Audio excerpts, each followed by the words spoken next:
एक विद्यार्थी का नाम था श्वेत केतु। इनके पिताजी ब्रह्म ऋषि थे। श्वेत केतु अपने पिताजी के पास गए, चरण छू के प्रणाम किए।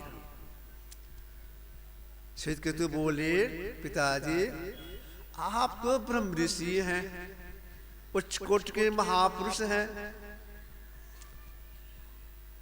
ईश्वर का सही स्वरूप क्या है आप हमको ठीक बुद्धि में समझा दीजिए।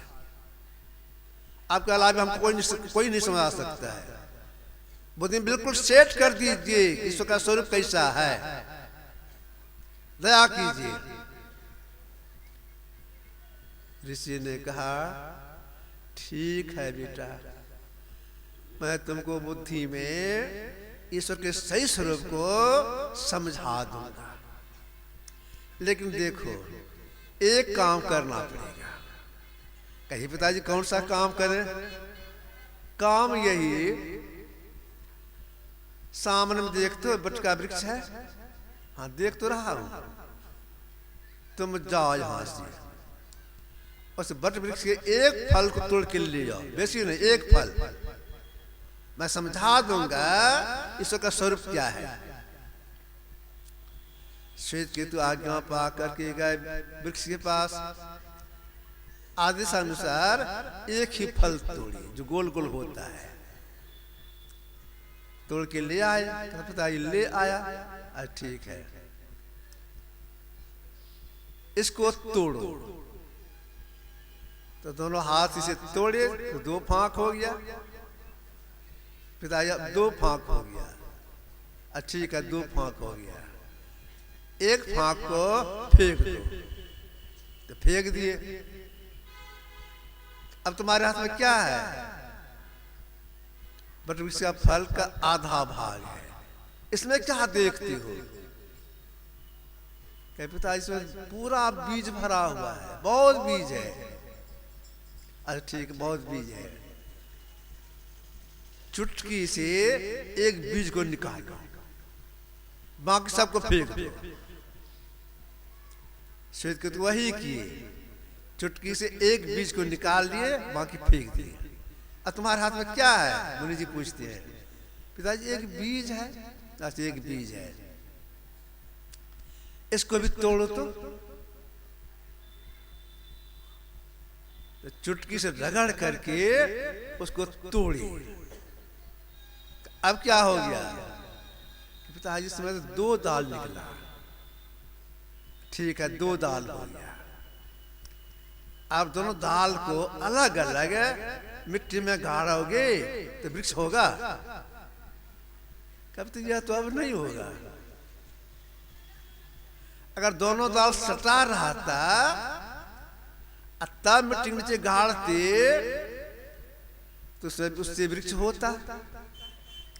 अलग अलग हो गया, अब गाड़ेंगे तो दोनों सड़ जाएगा। ठीक है, अलग अलग गाड़ोगे सड़ जाएगा। सटा रहा था तो वृक्ष होता। अब तुम ही बताओ, दोनों दाल के बीच में क्या जैसे वृक्ष होता? बोलो तो बीच में क्या है? कहते दोनों के बीच में तो कुछ भी नहीं है। मुनि जी ने कहा, जिसको तुम कुछ भी नहीं कहते हो वही सब कुछ है, ईश्वर का स्वरूप है। समझा? जो कुछ भी नहीं वही सब कुछ है। तो परमात्मा इतने सूक्ष्म है, उनको इस आंख से नहीं देख सकते हैं, छाल से नहीं देख सकते हैं, सपनों में नहीं देख सकते हैं, यहां तक दृश्य नहीं देख सकते हैं। पंजाबी कोट के महापुरुष हो गए गुरु नानक साहब। गुरु नानक साहब उच्च कोटि के संत थे। उनका एक संस्मरण सुना देता हूं, इसके बाद उन्होंने क्या कहा सो कहूंगा। नानक साहब के बहुत से शिष्य लोग थे। उसमें एक का नाम था सुथरा साहब। ध्यान भजन किए थे, कुछ शक्ति आ गई थी, तो चमत्कार दिखा देते थे। संसार में हर तरह के लोग होते हैं, जाके शिकायत कर दिए आपको जो शिष्य है सुथरा सा चमत्कार दिखाता है, अच्छा आएगा तुझको समझा देंगे। जब सुथरा सा आ गए गुरु के दर्शन के लिए, नानक साहब ने कहा सुथरा सुनता चमत्कार दिखाता है, तो कुछ नहीं बोले, मत दिखाओ, जाओ अब मत दिखाना। गुरु को प्रणाम किए चलिए गए। वे भीख मांग के खाते थे सुथरा सा, लोग निहौरा किए, फिर दिखा दिए, फिर शिकायत हो गई। जब सुथरा सा आ गए तो मना किया था, क्यों दिखाया, अब मत दिखाना, जाओ चले गए। लोग आग्रह करने पर फिर चमत्कार दिखा दिए। जब सुथरा सा मना किया तो फिर तुम दिखाया है, कुछ नहीं बोली, जा अब मत दिखाना। गए लोग लिहोरा करने लग गए तो दिखा दिए, फिर शिकायत हो गई। जब सुथरा सा आ गए, देखो कई बार मना किया है और तुम मानता नहीं है, अब मेरे पास मत आना, अगर मेरे पास आओगे कड़ी सजा दी जाएगी, जागो भागो यहां से, अब मेरे पास तुम कभी मत आना। सुथरा सा प्रणाम किए, अपना चले गए। मन में हुआ गुरु हैं, गलती कर दिए, फटकारे, दर्शन करने जाना चाहिए, लेकिन सुने हैं कि मेरे लोग कुछ व्यवस्था किए हैं वह नहीं आवे। क्या सुने सुथरा सा, जहाँ नानक से कुटिया थी, जहाँ वे रहते थे, आगे होकर रास्ता था, 3 गेट बनवाए, 3 गेट पर एक एक पहरादार रख दिए। तीनों कहा कि समझा दिए, देखो तुम लोग सुथरा से पहचानते हो और आने देना, सुथरा से मत आने देना। यह बात सुथरा से मालूम हो गया कि हमको तो जाना है, दर्शन करना ही है, कुछ बुद्धि लगानी चाहिए। बुद्धि बहुत तेज थे सुथरा सा। ये क्या किए, कहीं से सिमटिया वाला बोरा मांग के ले आए। एक बोरा में क्या किए, ढेला भर दिए, ढेला, उसको ठीक से सी दिए, दिखाई नहीं पड़ी। एक बोरा में झटका रख दिए, खपड़े का झटका, उसको रख दिए, ठीक से सी दिए, उसको दिखाई नहीं पड़ी। दोनों बोरा को ऊपर नीचे बांध लिए, अपने माथे पर लिए, अब चले गुरु दर्शन करने के लिए। जब आश्रम के पास गए तो पहले गेट पर गए, तो पहरादार ने कहा आप नहीं जा सकते, अगले मनाही है। कहा सुनो, देखते मेरे माथे पर क्या है, कहा माथे माथे 2 बोरा है, हमको एक भक्त ने दिया है कुछ, 2 बोरा है ना, तो टोक के देख लो। एक बोरा में मिश्री है, एक बोरा में असरफी है, हम जाएंगे गुरु को चढ़ाएंगे, बहुत इनाम मिलेगा हमको। तो जितना इनाम मिलेगा आधा तुमको दे देंगे। उसको लोभ हो गया, अच्छा इतने बार लोग जाते ही हैं, तीसरे से चले जाइए, बगल से निकलिए जाइए, छोड़ दिए, आगे बढ़े, गए दूसरे गेट पर, उसने रोका, कहा सुनो देखते मेरे माथे क्या है, 2 बोरा है ना, एक में मिश्री है एक में असरफी है, टोके देख लो। गुरु को चढ़ाएंगे बहुत इनाम मिलेगा। पहले गेट वाले से बात किए हैं तब हमको आने दिया है। जितना इनाम मिलेगा उसका आधा हम उसको बोल दिए हैं, उसको देंगे। माँ की बच्चा आधा, हमको जाने दो, आधा का आधा तुमको दे देंगे। ठीक है बाबा जाइए। आगे बढ़ गए, तीसरे गेट पर गए, उसने भी रोका। कहा सुनो, देखते मेरे माँ से क्या है, 2 बोरा है ना? हाँ, एक में मिस्री है, एक में असरफी है। बहुत इनाम मिलेगा हमको चढ़ाने पर, इसका हम बंटवारा किए हैं।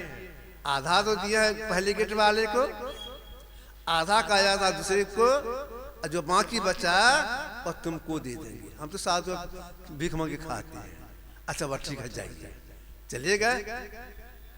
नानक साहब बैठे थे, दोनों बोरा को रखे, प्रणाम किए। नानक साहब देख के बिगड़ गए। अरे क्यों आ गया तुम, कैसे आया? बोलो कैसे आएगा आज यहाँ पर? बोरा में क्या है? कहा हजूर बोरा में असल में है ढेला और झुटका। साफ साफ बोल दिए। लोग पहला गेट, दूसरा गेट, तीसरा गेट में पहरा था, उसको हम क्या कह के आए हैं? एक में मिस्री, एक में असरफी है। या कह तुम आ गया है? हाँ यही कह के आए हैं। बोला एक दूसरे पर सेवक को, कोड़ा लाओ। ले आए कोड़ा, 100 कोड़ा इसको मारो। क्यों आ गया? सुदर्शन ने कहा हजूर यही इनाम हुआ। हाँ यही तुम्हारा इनाम है, 100 कोड़ा। कहा हजूर इसका बंटवारा हम पहले कर दिए हैं। 50 तो पहले वाले को दीजिए, हमसे घुस लिया है। 25-20 वाले को दीजिए कोड़ा, और अंत वाले को कि बुद्धि को दे करके खुश हो गए। अरे बोरा झाड़ो तो, बोरा झाड़े, एक में निकला असरफी, एक में निकला मिस्री। ऐसे थे नानक साहब। अब ऐसे नानक साहब ने क्या कहा परमात्मा के लिए? अलख अपार अगम अगोचरी नाथ कालन कर्मा जात अजात अजोनि संभव नाथ स्वभावन भर्म आदि। जो परमात्मा सबसे पहले के हैं, सूक्ष्माति सूक्ष्म है, सब में सबसे बाहर हैं, उनके नानक साहब कहना है अलख। इस आंख से नहीं देख सकते हैं उसको, ख्याल से नहीं देख सकते हैं, स्वप्न नहीं देख सकते हैं, यहाँ दृष्टि नहीं देख सकते। लेकिन अलग अपार कोई आर पार नहीं, और छोर नहीं। कितने बड़े हुए हैं, अगम अगोचर, उसका कोई और छोर नहीं है। गुरुदेव इसकी पुष्टि किए हैं। हज का नहीं रंग नहीं रूप रेखा, जिसे दिव्य दृष्टि से नहीं कोई देखा। जो परमात्मा सूक्ष्म सूक्ष्म है, दृष्टि से नहीं देख सकते हैं। नारद मुनि गए थे श्वेत द्वीप भगवान नारायण का दर्शन करने के लिए। दिव्य दृष्टि से नारायण भगवान का दर्शन कर रहे हैं। नारायण भगवान बोल रहे हैं, हे मुने, ये मेरा रूप आप देख रही हैं, ये मेरी माया है। जो आप दृष्टि से देख रहे हैं, ये मेरी माया है। मेरे सत्य स्वरूप को देखने के लिए और आगे जाना होगा, मतलब आत्मसिद्धि प्राप्त करनी होगी। तब आप कहेंगे दिव्य से प्रबंध दर्शन क्यों नहीं होता है? देखिए, अंतर साधना में एक नाम का जप करते हैं, एक रूप का ध्यान करते हैं, शून्य ध्यान करते दृश्य क्रिया करते हैं, सफलता मिलती है, दृष्टि खुल जाती है पूर्ण रूपेण। तो दृष्टि जो की सफलता में खुल गई, लेकिन भीतर की चार इंद्रियां रह गई। मन, बुद्धि, चित्त, अहंकार साथ में रह करके दृष्टि खुल जाती है। इसे जो कुछ देखा है सुना जाता है सब परमात्मा की माया। गो गोचर जहाँ लगी मन जाई, सो सब माया जानो भाई, सब माया। जो माया में ही व्यापक होकर के मंडल बाहर रखी है। माया में ही व्यापक अपना मंडल बाहर रखे हैं। तो देखिए माया के दो रूप हैं, समास रूप में माया के दो रूप हैं, एक सामान्य माया, एक जोग माया।